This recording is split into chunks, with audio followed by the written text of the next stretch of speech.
Tony, where you been, man? We've been worried sick. I got the wrong time. I flew in from LA last night and I'm just an hour off everything. Oh, man. I feel that way all the time, brother. Don't worry about it. You know, you're the busiest man in show business. If I'm not, I got to be in the top 10.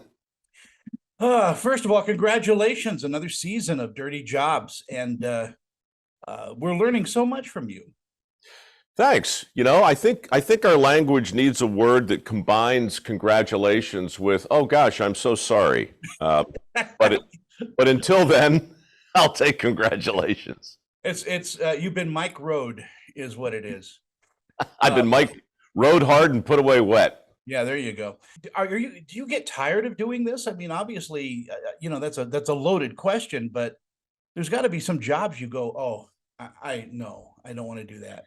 I get tired, but I don't get tired of doing this because the great dirty little secret about this show is that no 2 days are the same. Like on the one hand, it's Groundhog's Day in a sewer. It's always the first day on the job. And that will demand a level of humility that you might not think you have, but you do. But beyond that, no 2 days are the same. And so I'm super grateful to have a career that still lets me be surprised by what's ever under the rock or in the pool. Yeah. It's always a surprise.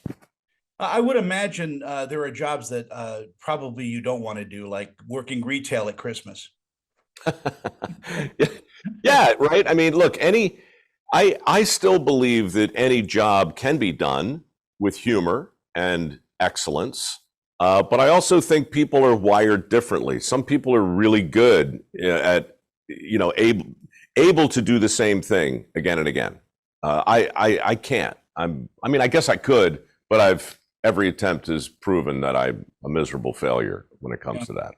Well, like you, I mean, we've all had interesting jobs, and I think I know a woman who's a waitress and just loves being a waitress, but I could never work in the food service industry. And yet you should. Everybody. I don't mean that like. Yeah, I think what you're doing right now is fantastic, Tony. But everybody should wait tables. Everybody should drive a cab. Everybody should dig a hole or a trench or lay pipe or I think it's kind of like travel. It's hard to form a cogent opinion about the world until you've seen some of it. And it's hard to talk intelligently about work until you've tried your hand at a lot of different things. Well, I think your show gives us a great deal of empathy toward those people that are working very hard and, got grease on their hands and, sawdust everywhere. And it makes us grateful for our lives, and it makes us grateful for their lives, because this country wouldn't move forward without people that are willing to break their backs. That is really, really true. And it was very relevant for the first 5, 6, maybe 7 seasons of the show. But now something really interesting has happened. Now people are looking more closely at those old episodes, and they're beginning to realize that a lot of the people we featured on the show in days gone by and in the current season are millionaires. Many are making 6 figures a year. And people are stunned by that because we've sort of been trained to assume that if you see a guy in a pool that hasn't been cleaned for 17 years and is covered with algae, that, he's not really pursuing his wish fulfillment, right? No one looks at that job and says, gosh, I wish I could do that. And then you realize he's making 400 grand a year. And you go, oh, wait, what?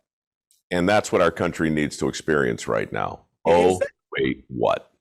Is that because there's less and less people willing to do that job? I think it's part of it. The studies are kind of grim. You've got 7 million able-bodied men right now between 25 and 54 who have affirmatively checked out of the working population. They're not even looking for work. That's never happened in this country before, not in peacetime anyway. And so that worries me. Work ethic in general seems to be on the ropes. I don't know of any employer anywhere who isn't struggling to hire right now. So yeah, that's an environment that's real. And I think that this show, first and foremost, look, it's an entertainment show. I want you to laugh. I want you to have a good time. But if there's a message underneath all of it, yeah, that's it. Get a job, man. Any job. I think America needs to go back to work. I mean, as you say, this is not just unemployment; it's willing unemployment. That's right. I used to talk a lot in my foundation about the skills gap because 15 years ago, when I started awarding these work ethic scholarships, it was based on my belief that a lot of able-bodied people didn't have the necessary skill to do the work, and we could correct that with training. But then it occurred to me, maybe the skills gap is really a will gap too.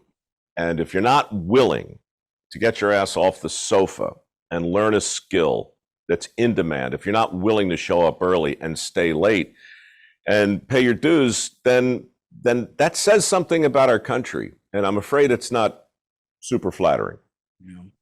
Mike, our time is all up. Getting the wrap. I love talking with you. I wish we could talk for a longer period of time, but I do want to see an episode with you being a cyclotron gift wrapper. I think that's a job that needs parakeet massage, maybe. I don't know. Parakeet massage would be good. Maybe, start with a budgie, work your way up to the parakeet, and ultimately a parrot.